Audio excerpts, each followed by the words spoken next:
Good morning dear students. आज हम लोग क्लास 5 का एसएसटी का चैप्टर 3 पढ़ने वाले हैं, जिसका नाम है वेरिड क्लाइमेट्स, यानी अलग अलग जलवायु के बारे में हम लोग इस चैप्टर में पढ़ेंगे।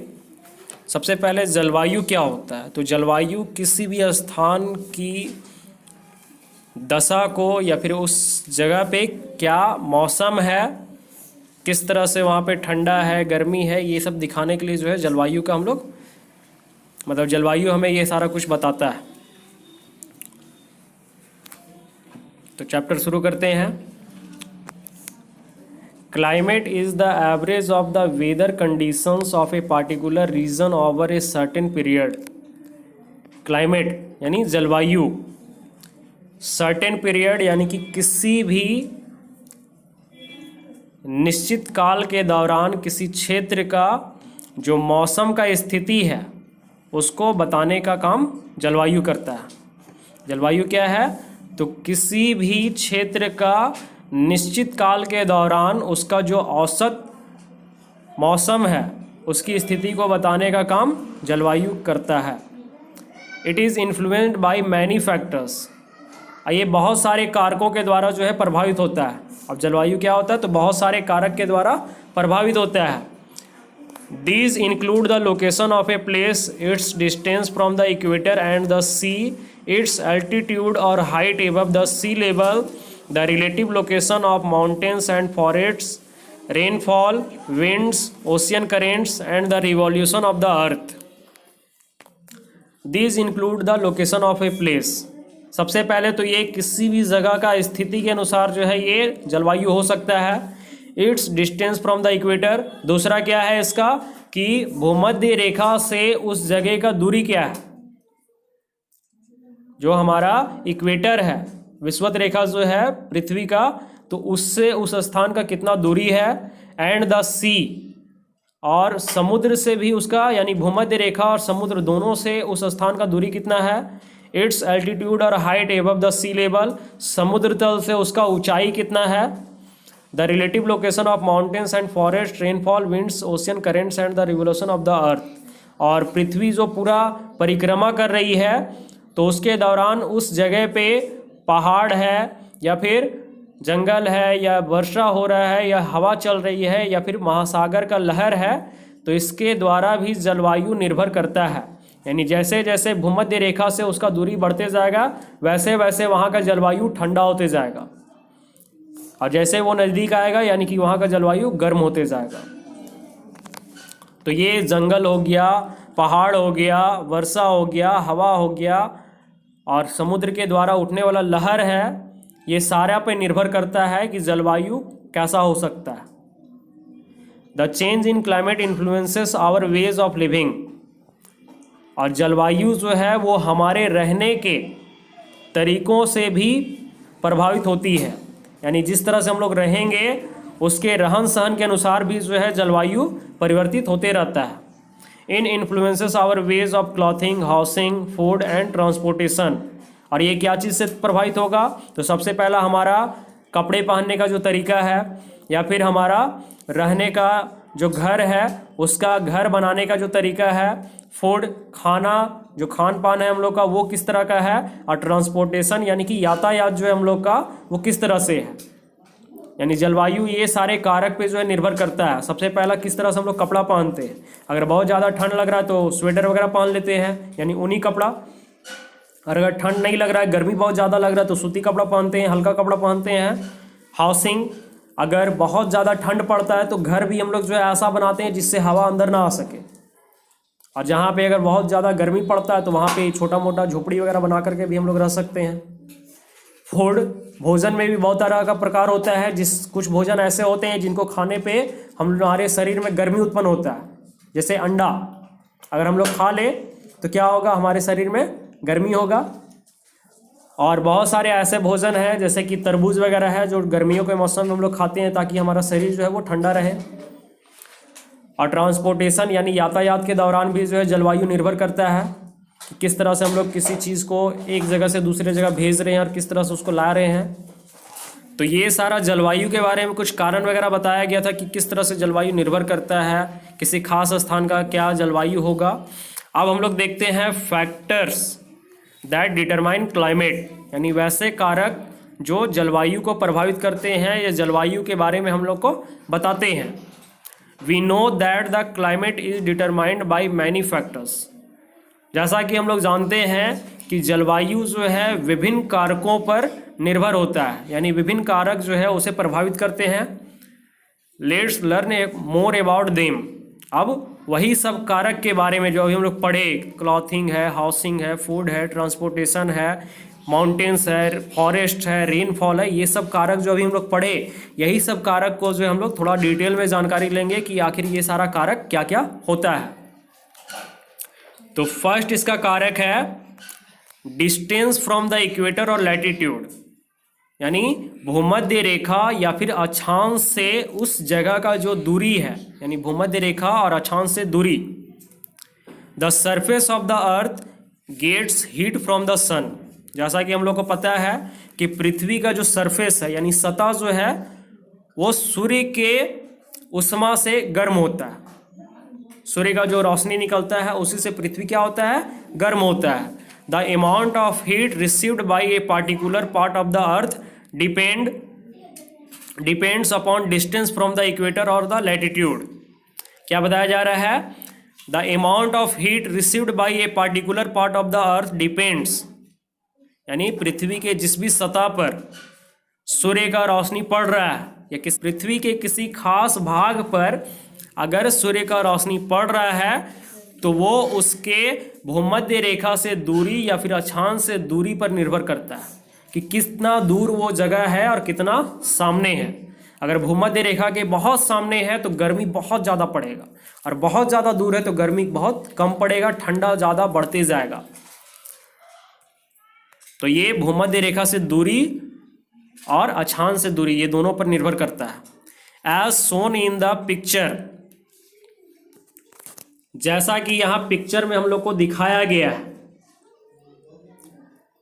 क्या दिखाया गया है, तो as shown in the picture the sun rays fall directly over the equator. जैसा कि हम लोग इस पिक्चर में देख पा रहे हैं कि सन रे यानी सूर्य का जो रोशनी है वो डायरेक्ट यहाँ इक्वेटर पे पड़ रहा है, डायरेक्ट इक्वेटर पे पड़ रहा है, यानी भूमध्य रेखा पे डायरेक्ट वहां पड़ रहा है। This makes the equatorial regions very hot. इसीलिए भूमध्य रेखा के सामने वाला जो भी क्षेत्र होगा उसको काफ़ी ज़्यादा गर्म करेगा ये। As we move away from the equator, जैसे ही हम लोग एक भूमध्य रेखा से दूर होते जाएंगे, the sun rays are spread out over a large area, और सूर्य का रोशनी क्या होगा कि एक बड़े से क्षेत्र में जो है वो फैलेगा, क्योंकि सूर्य का रोशनी जो है एक जगह पे नहीं रहता है, वो पूरी पृथ्वी पर फैलता है, यानी जहाँ पे उसका पहले पड़ेगा। So the rest of the world is not as hot as the equatorial region, यानी जितना गर्म हमारा भूमध्य रेखा पर होगा, यानी इक्वेटर पे जितना गर्म होगा उतना ज़्यादा गर्म जो है उसके सामने वाला जो क्षेत्र होगा वो गर्म नहीं होगा, क्योंकि सूर्य का रोशनी जो है डायरेक्ट पड़ रहा था पहले इक्वेटर पे, फिर वो धीरे धीरे फैलना शुरू हो जाएगा। जब फैलेगा तो वो दूर होते जाएगा सारा जगह इक्वेटर से। उसके बाद क्या होगा, जितना गर्मी इक्वेटर पे पड़ेगा उतना ज़्यादा गर्मी और बाकी जो क्षेत्र है पृथ्वी का वहाँ पे नहीं पड़ेगा। As the distance from the equator increases, जैसे जैसे इक्वेटर से दूरी बढ़ते जाएगा। इससे पहले कुछ यहाँ पे इनफैक्ट दिया हुआ है, उसको हम लोग देख लेते हैं कि वास्तव में क्या होता है। The study of atmospheric phenomena is called metrology. वायुमंडलीय घटनाओं के बारे में जो अध्ययन किया जाता है या जो उसे अध्ययन करते हैं, यानी उसके बारे में जो पढ़ाई करते हैं, उनको बोला जाता है मेट्रोलॉजी, यानी मौसम विज्ञान। जो मौसम के बारे में जानकारी प्राप्त करते हैं या उनके बारे में अध्ययन करते हैं उनको बोला जाता है मेट्रोलॉजी। ये हम लोग को याद रखना है। अभी क्या बता रहे थे, as the distance from the equator increases, जैसे जैसे भूमध्य रेखा से उस स्थान का दूरी बढ़ते जाएगा, द टेम्परेचर डिक्रीजेस, तो क्या होगा, तापमान घटते चला जाएगा। यानी दूरी बढ़ेगा तो तापमान घटेगा, और दूरी अगर कम होगा तो तापमान बढ़ेगा। ये हम लोग को याद रखना है कि टेम्परेचर का घटना और बढ़ना कब होगा, जब भूमध्य रेखा से दूरी बढ़ जाएगा तो टेम्परेचर जो है वो घटना शुरू हो जाएगा, और भूमध्य रेखा के सामने जब कोई प्लेस आ जाएगा यानी दूरी घटेगा तो टेम्परेचर अपने आप बढ़ेगा। This makes the climate cooler.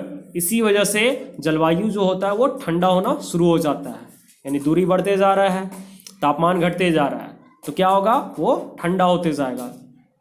इसीलिए अभी जो है ठंड के मौसम में हम लोग को ठंड लग रहा है, यानी जलवायु जो है इसमें क्या हो रहा है, यानी भूमध्य रेखा से वो जगह दूर होते जा रहा है।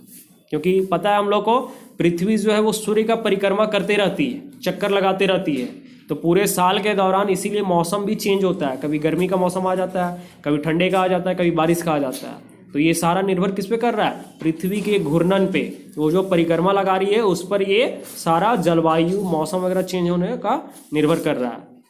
The earth is divided into 3 zones based on the heat it receives from the sun. और सूर्य से जो रोशनी या उष्मा हम लोग को प्राप्त होता है उसके आधार पर पृथ्वी को 3 भागों में बांटा गया है या फिर 3 क्षेत्रों में बांटा गया है। अब पहला क्षेत्र है इसका टॉरिड जोन। टॉरिड जोन यानी इसको हम लोग बोल सकते हैं उष्ण क्षेत्र, यानी सबसे गर्म क्षेत्र। The area between the Tropic of Cancer and the Tropic of Capricorn is very hot as it is near the equator.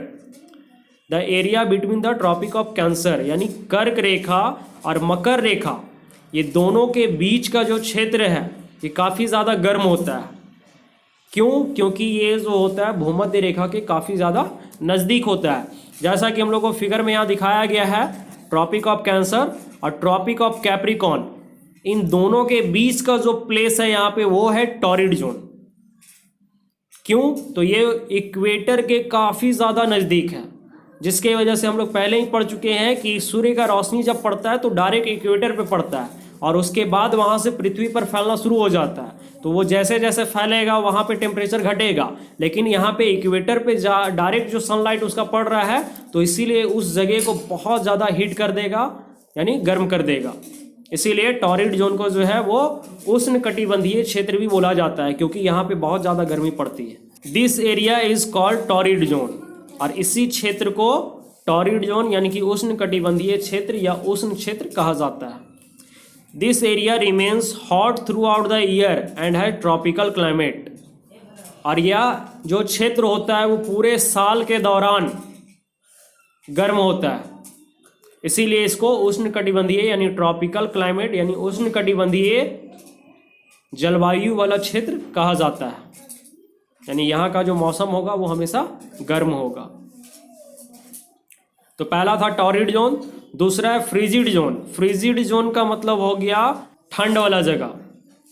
The areas lying between the North Pole and Arctic Circle and the South Pole and the Antarctic Circle come under frigid zone. The area lying between the North Pole के और Arctic circle, इन दोनों के बीच का जो क्षेत्र है, उसके बाद South Pole and Antarctic Circle, South Pole और अंटार्कटिक सर्कल के बीच का जो प्लेस है वो कहलाता है फ्रिजिड जोन। यानी उसके बीच में जो जगह आ रहा है वो कहलाता है फ्रिजिड जोन, यानी जिसको हम लोग बोल सकते हैं ठंडा क्षेत्र। नॉर्थ पोल आर्टिक सर्कल, ये दोनों के बीच का जो जगह है ऊपर में, और साउथ पोल और अंटार्कटिक सर्कल यानी उत्तरी ध्रुव और आर्टिक सर्कल के बीच का जो जगह है वो है टॉरिड जोन, फ्रिजिड जोन। और साउथ पोल और अंटार्कटिक सर्कल, इन दोनों के बीच का जो जगह है वो है frigid zone. These areas are very cold as these are near the poles. और ये जो क्षेत्र होते हैं वो काफ़ी ज़्यादा ठंडे होते हैं, क्योंकि ये दोनों ध्रुवों के बहुत ज़्यादा नज़दीक होते हैं। यानी हम लोग ऐसा भी जानते हैं कि जो नॉर्थ पोल है और साउथ पोल यानी उत्तरी ध्रुव और दक्षिणी ध्रुव जो है वहाँ पे बर्फ के रूप में जो है पानी जमा हुआ है, तो जिसके वजह से यहाँ पे काफ़ी ज़्यादा ठंड है। और हम जैसा बताएं कि इक्वेटर से अगर उसका दूरी बढ़ते जाएगा तो वो तापमान वहाँ घटेगा और वो ठंडा होते जाएगा। इक्वेटर के जैसे दूरी घटेगा तापमान बढ़ते जाएगा। तो ये क्या हो रहा है कि नॉर्थ पोल और साउथ पोल यानी दोनों ध्रुवों के नज़दीक है, जिसके वजह से यहाँ पे काफ़ी ज़्यादा ठंड पड़ता है। The area situated in the northern hemisphere is called the north frigid zone and the area situated in the southern hemisphere is called south frigid zone. अब जो क्षेत्र नॉर्थर्न हेमिस्फीयर यानी उत्तरी गोलार्ध में स्थित है उसे बोला जाता है नॉर्थ फ्रिजिड जोन, यानी उत्तरी ठंडा क्षेत्र। And the area situated in the southern hemisphere, और जो भाग या जो क्षेत्र दक्षिणी गोलार्ध में स्थित है उसे बोला जाता है साउथ फ्रिजिड जोन, मतलब दक्षिणी ठंडा क्षेत्र। ये हम लोग को याद रखना है। अगला है इसका टेम्परेट जोन। टेम्परेट जोन यानी समशीतोष्ण क्षेत्र। इसका मतलब ये कि यहाँ पे ना ज़्यादा गर्मी होगा और ना ज़्यादा ठंड होगा। जैसे हम लोग फ्रिजिड जोन में देखें कि बहुत ज़्यादा ठंड पड़ रहा था, टॉरिड जोन में बहुत ज़्यादा गर्मी पड़ रहा था, लेकिन टेम्परेट जोन में क्या होगा कि ना ज़्यादा गर्मी होगा और ना ज़्यादा ठंडा होगा। The region between the torrid zone and frigid zone is the temperate zone, यानी वैसा क्षेत्र जो टॉरिड जोन और फ्रिजिड जोन के बीच आता है उसे बोला जाता है टेम्परेट जोन, यानी समशीतोष्ण क्षेत्र। जैसा हम लोग फिगर में यहाँ देख सकते हैं, क्या बताया, जो टॉरिड जोन और फ्रिजिड जोन इन दोनों के बीच जो आएगा वही होगा टेम्परेट जोन, समशीतोष्ण क्षेत्र। The climate here is moderate, that is neither too hot nor too cold. और यहाँ का जो जलवायु होता है वो काफ़ी ज़्यादा सुहावना होता है। That is neither too hot nor too cold, ना ही ज़्यादा ठंडा और ना ही ज़्यादा गर्म। The region in the northern hemisphere is the north temperate zone and the region in the southern hemisphere is the south temperate zone. और जो क्षेत्र नॉर्थर्न हेमिस्फीयर यानी कि उत्तरी गोलार्ध की तरफ आएगा उसको बोलेंगे नॉर्थ टेम्परेट जोन, यानी कि उत्तरी समशीतोष्ण क्षेत्र। और जो क्षेत्र दक्षिणी गोलार्ध की तरफ आएगा उसे बोलेंगे साउथ टेम्परेट जोन, यानी दक्षिणी समशीतोष्ण क्षेत्र। अब इसके आगे पढ़ते हैं। Height above the sea level और एल्टीट्यूड, समुद्र तल से ऊंचाई। ठीक है, अब समुद्र तल से जो है वो किसी भी क्षेत्र का ऊंचाई जो है वो कैसा है, तो इस पर भी समुद्र तल से जो ऊंचाई होता है उस पर भी जलवायु निर्भर करता है। The altitude means the height of a place above sea level. Altitude मतलब होता है ऊंचाई, तो ऊंचाई का मतलब ये होता है कि उसका समुद्र तल से क्या ऊंचाई है, यानी ऊंचा स्थान। एल्टीट्यूड का मतलब ऊंचा स्थान। तो समुद्र तल से उस जगह का ऊंचाई कितना है। अब समुद्र तल यानी कि जो हमारा समुद्र है उस जगह से उस जगह का दूरी कितना है, यानी वो कितने दूर पे उससे है। अगर बहुत ज़्यादा नज़दीक रहेगा, जैसे अगर हम लोग का घर जो है नदी के सामने रहेगा तो ठंड के मौसम में ज़्यादा ठंड लगेगा और गर्मी के मौसम में जो है सुहावना मौसम रहेगा। और गर्मी भी ज़्यादा हो सकता है गर्मी के मौसम में, क्योंकि पानी जो है वो गर्म रहेगा तो उससे गर्म हवा ही निकलेगा। और अगर ठंडा का मौसम है तो ठंडे हवा आएगा। जैसे कि अगर हम लोग डैम की तरफ अगर चले गए तो हम लोग को अभी का मौसम जो ठंडा का है वो बहुत ज़्यादा ठंड लगेगा उधर, क्योंकि हवा तेज़ से चलेगा और साथ में जो जल है उससे भी तेज़ हवा जो है वो पानी को उठा करके लाएगा, यानी छोटा छोटा नमी जो है पानी का उसमें आएगा, जिसके वजह से हम लोग को और ज़्यादा ठंड लगेगा। तो इसमें एल्टीट्यूड का बता रहा है कि वह स्थान जो समुद्र तल से काफ़ी ज़्यादा ऊंचा है। The altitude affects the temperature and atmospheric pressure of a place. Altitude यानी किसी भी जगह का जो ऊंचाई है वो वहाँ के तापमान या फिर एटमॉस्फेरिक प्रेशर यानी वातावरण या वायुमंडलीय दबाव जो होता है उसको प्रभावित करता है। एल्टीट्यूड अगर बहुत ज़्यादा ऊंचा स्थान है तो उस जगह के तापमान और वायुमंडलीय दबाव को जो है वो प्रभावित करेगा। As we go higher above the sea level the air becomes cooler. जैसे जैसे हम लोग समुद्र तल से ज़्यादा ऊंचाई पे जाते जाएंगे तो क्या होगा कि हवा जो है वो ठंडा होते जाएगा। जैसे जैसे समुद्र तल से दूर होते जाएंगे हवा ठंडा होते जाएगा। This is why the places at high altitude have famous hill stations. इसी कारण जो है जो ऊंचे जगह पे होते हैं, जो भी जगह जो है बहुत ज़्यादा ऊंचाई पे है, यानी समुद्र तल से बहुत ज़्यादा दूर है, तो वहाँ पे इसी वजह से बहुत ज़्यादा फेमस यानी प्रसिद्ध हिल स्टेशंस होता है। जैसे यहाँ पे कुछ नाम दिया हुआ है, for example Shimla is much cooler than Chandigarh. Chandigarh के तुलना में शिमला जो है वो काफ़ी ज़्यादा ठंडा प्रदेश है, ठंडा क्षेत्र है, क्योंकि ये तुम्हारा समुद्र तल से काफ़ी ज़्यादा ऊंचाई पे है, और ऊंचाई पे होने की वजह से यहाँ बर्फ़ वगैरह हमेशा गिरते रहता है, जिसके वजह से ये काफ़ी ज़्यादा ठंडा क्षेत्र मतलब माना जाता है। How both are almost at the same distance from the equator because Shimla is at about 2150 metres above sea level। और अगर देखा जाए तो दोनों जो चंडीगढ़ और शिमला दोनों का दोनों इक्वेटर से यानी भूमध्य रेखा जो है पृथ्वी का उससे समान दूरी पर है, लेकिन शिमला जो है वो 2150 मीटर समुद्र तल से ऊंचा है, यानी हमारा जो समुद्र है उससे इसका ऊंचाई 2150 मीटर है, लेकिन दोनों का जो डिस्टेंस दूरी जो है वो भूमध्य रेखा से बराबर है। बस एक का ये है फ़र्क कि ये बहुत ज़्यादा ऊंचा में स्थित है। This altitude is much higher than the altitude of Chandigarh. और यह जो ऊंचाई है वो चंडीगढ़ की तुलना में काफ़ी ज़्यादा ऊंचा है, जिसके वजह से वहाँ पे काफ़ी ज़्यादा ठंड होता है और काफ़ी ज़्यादा वहाँ पे फेमस हिल स्टेशंस भी हैं। अब जैसा कि यहाँ कुछ फिगर दिखाया गया है, a place in torrid zone, मतलब उष्ण क्षेत्र जो है वहाँ पे किस तरह से लोग रहते हैं या किस तरह का वहाँ पे जगह है, क्योंकि यहाँ पे तो बहुत ज़्यादा गर्मी पड़ता है।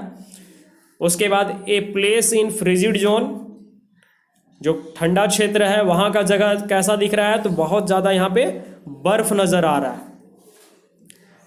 तीसरा है इसका a place in temperate zone, temperate zone जहाँ पे ना ज़्यादा गर्मी है और ना ही ज़्यादा ठंडा है। Therefore the temperature at high altitudes is very low, इसीलिए बहुत ज़्यादा ऊंचे जगह का जो तापमान होता है वो बहुत कम होता है।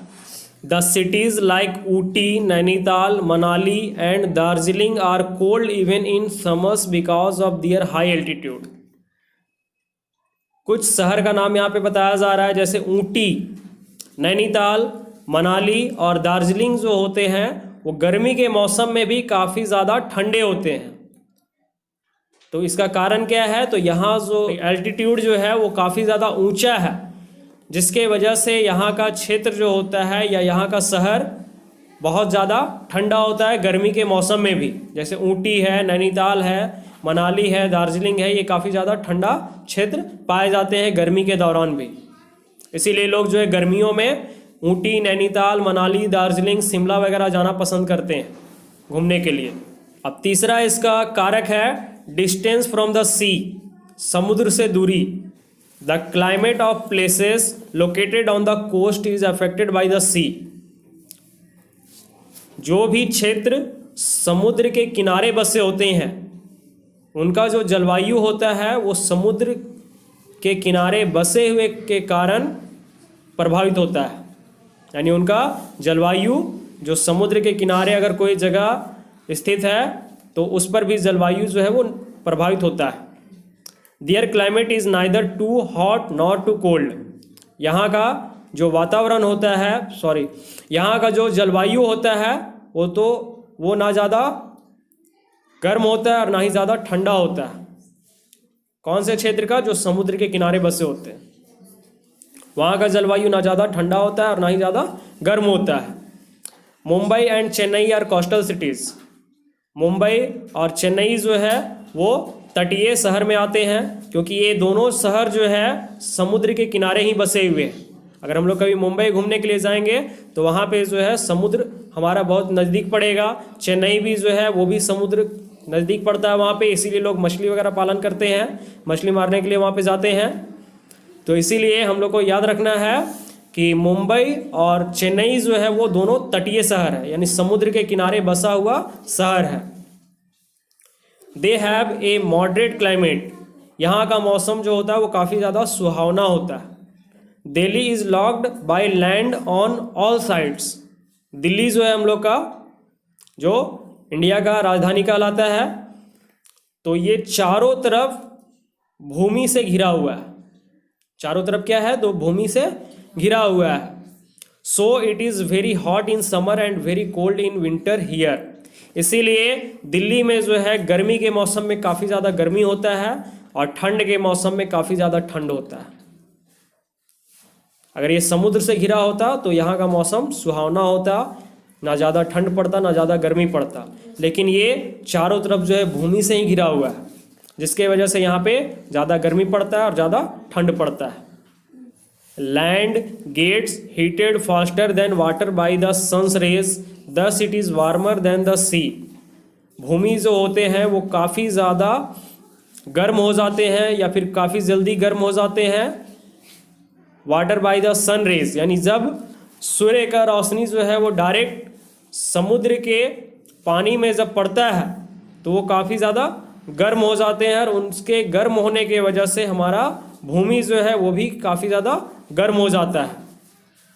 As the warm air above land rises, the cold air from the sea moves toward the land.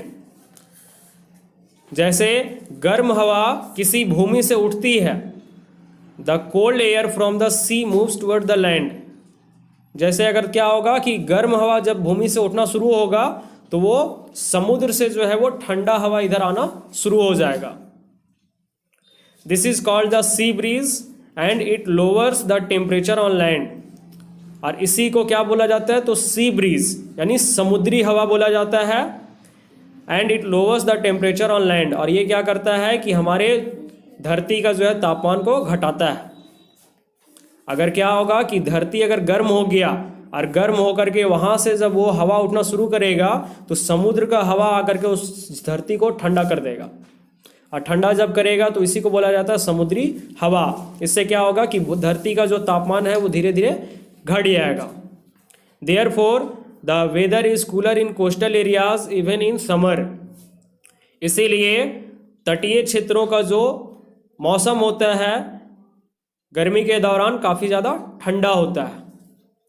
Places away from the seashore, यानी समुद्र तट से जो जगह दूर होते हैं, do not get sea breeze and are therefore warmer. और वहाँ तक क्या होता है कि दूर होने की वजह से वहाँ समुद्री हवा जो है नहीं जा पाता है, जिसके वजह से वे काफ़ी ज़्यादा गर्म होते हैं। यानी समुद्री हवा अगर वहाँ तक पहुँच रहा है उस जगह तक तो वो ठंडा है, और समुद्री हवा अगर नहीं पहुँच पा रहा तो वो काफ़ी ज़्यादा गर्म हो जाएगा। Land loses heat also faster than water. धरती जो है वो पानी की तुलना में काफ़ी ज़्यादा जल्दी जो है वो गर्मी को छोड़ देती है। धरती जो होते हैं वो पानी की तुलना में गर्मी को बहुत जल्दी छोड़ देते हैं। जैसे अगर हम लोग पानी गर्म करके रखे हैं तो उसको अगर धरती पे डाल दिया जाए तो काफ़ी जल्दी वो ठंडा हो जाएगा, लेकिन वही पानी जो है अगर किसी बर्तन में रखा हुआ है तो जल्दी ठंडा नहीं होता। It cools down faster than the sea in night. या समुद्र में रात के समय में काफ़ी ज़्यादा तेजी से ठंडा होता है। The warm air on the sea is replaced by cool air on the land keeping it warm. और जो गर्म हवा होता है समुद्र का वो ठंडी हवा में बदल जाता है और धरती को जो है वो गर्म कर देता है। This is called land breeze, जिसे भूमि हवा कहा जाता है। Places that are not located on coasts are colder due to this reason. इसी कारण जो है जो जगह तटों के सामने स्थित नहीं होते हैं तो वो इस कारण से काफ़ी ज़्यादा ठंडे होते हैं। अब 4 है इसका डायरेक्शन ऑफ विंड्स, हवा की दिशा। The motion of air from one place to another is called the wind.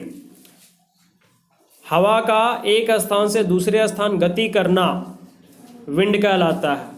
यानी विंड का मतलब भी हवा ही होता है। तो हवा जब एक स्थान से दूसरे स्थान तक जाती है तो उसे ही विंड कहते हैं। यानी एयर तो है हवा, लेकिन विंड को भी हवा ही होता है और दोनों का मतलब हवा है। तो यहाँ पे जब हवा बहुत तेज़ गति से चलता है और वो एक जगह से दूसरे जगह जाता है तब उसको हम लोग बोलते हैं wind. The directions of the wind also affect the climate of a place. हवा की दिशा जो होती है वो किसी भी जगह की जलवायु को भी प्रभावित करता है कि हवा किस दिशा से आ रही है और किस दिशा से नहीं आ रही है, उसके अनुसार भी जलवायु प्रभावित होती है। If the wind blows from a cold place it will be cool and if it blows from a hot place it will be hot. अगर हवा जो है किसी ठंडे जगह से बह रही है या ठंडे जगह से आ रही है तो वहाँ का जो जगह होगा वो भी ठंडा होगा, और अगर वो गर्म जगह से बह रही है या गर्म जगह से आ रही है तो वहाँ का जो जगह होगा वो गर्म होगा।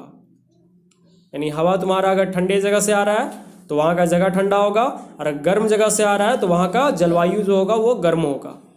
दस the wind blowing from cold places makes a place cold. इसीलिए हवा ठंडे जगह से जब आती है तो उस जगह को ठंडा कर देती है। In the same manner the wind blowing from the sea will be full of moisture and will bring rain. और इसी प्रकार the wind blowing from the sea, जब समुद्र से हवा बहती है तो उसके साथ फुल ऑफ मॉइस्चर यानी कि उसमें पूरी आर्द्रता होती है, नमी होती है, और वो बारिश को लेकर के आती है। जो समुद्र से हवा उठ रहा है वो क्या करता है, नमी और बारिश को लेकर के आता है। अब 5 है इसका ह्यूमिडिटी एंड रेनफॉल, यानी आर्द्रता और वर्षा के बारे में पढ़ेंगे। द अमाउंट ऑफ मॉइस्चर और water vapour present in the air is called humidity. आर्द्रता और जलवाष्प की मात्रा जो हवा में स्थित होती है या हवा में उपस्थित होती है उसी को आर्द्रता बोला जाता है। आर्द्रता किसे बोलते हैं, तो हवा में जो नमी है और जलवाष्प की जो मात्रा उपस्थित है उसी को आर्द्रता यानी ह्यूमिडिटी कहा जाता है। The winds blowing from the sea और ocean increase the humidity in the air. क्या बताया जा रहा है कि the wind blowing from the sea, जो हवा समुद्र की तरफ से आती है, और ओशियन समुद्र और महासागर की तरफ से जो हवा आती है, increase the humidity in the air, वो हवा में नमी को बढ़ा देती है। यानी समुद्र और महासागर से आने वाली हवा में नमी की मात्रा को बढ़ा देती है। Rainfall is another important factor that determines the climate of a particular place. वर्षा भी एक तरह का कारक है जो किसी भी खास जगह का जलवायु के बारे में बताता है। The water evaporates and forms water vapours. पानी जो है वो वाष्प बन करके वाष्प जब बनता है तो वो जलवाष्प का रूप ले लेती है। पानी भाप बन करके क्या होगा, वो उड़ेगा, और उड़ने के बाद वो जलवाष्प का रूप ले लेगा, वाटर वेपर बन जाएगा। The water vapours are carried by the winds over the land. और वो जलवाष्प जो होता है वो किसी भूमि से चलने वाली हवा के द्वारा जो है ले जाया जाता है। When the winds become cooler, जब हवा ठंडी हो जाती है, the water vapors change into clouds। और यही हवा जब क्या होता है कि जब ठंडा हो जाता है तो ये जलवाष्प बादल के रूप में बदल जाता है। These clouds fall to the ground as rains।